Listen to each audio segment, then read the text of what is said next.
Hi, I'm Aaron Taylor Johnson, and I want to invite you into the process of how I trained for the role of Kraven the Hunter. The physical transformation was nothing short of intense, and it demanded hard work, dedication, and discipline. But I couldn't have done it without these two guys by my side. Nate Schmidt, my nutritionist, and David Kingsbury, my trainer. And we're going to show you some of the steps that we went through to create that Kraven physicality. Aaron's like, I want to do this Kraven movie and I want to gain 40 pounds of muscle and I want to do it naturally. And we have 6 months. And I'm like, it's not possible, but let's give it a go.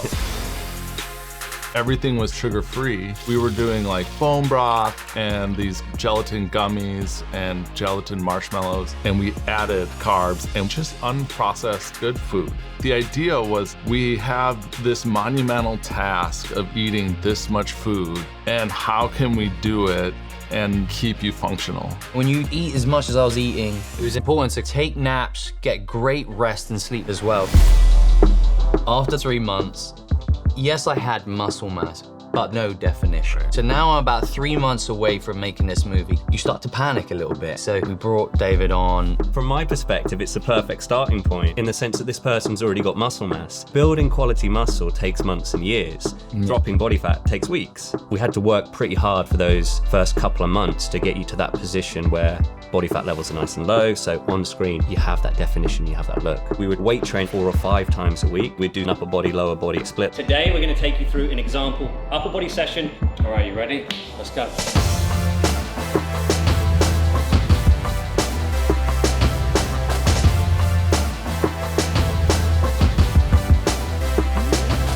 There were times where Kraven's in his best and my arms are on show. We use a little bit of a trick, which is pumping up before scenes. And then we've got days where if I unzip the vest and it's on show, I gotta be shredded and lean. Abs are like a muscle like anything else.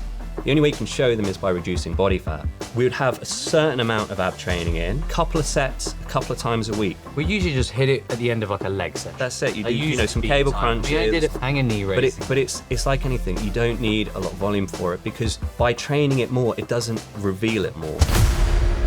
There was the addition of some of the movements and things that would replicate some of the stunt things you were doing as well. I was doing a lot of parkour movements and quadruped movement, meaning I can run on my hands and feet. When it comes to the stunts, one of the things is making sure that we have adequate time to warm up for every single take. Elevating the heart rate, warming the muscles up, and some stunt-specific or sport-specific work. Some of the ones I was kind of nervous for were sprinting bare feet through London.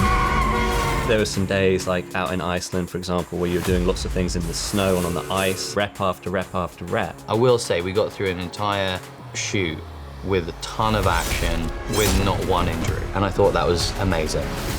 I put my whole heart and trust into these two guys, and honestly, I couldn't have done it without you both. It was transformative, and it worked, and it was crazy. If you want to get on that kind of routine, there are a lot of things you can adapt into your lifestyle. I hope you got to see a little insight into some of the things that we did on Kraven the Hunter, so make sure you go see it in movie theaters.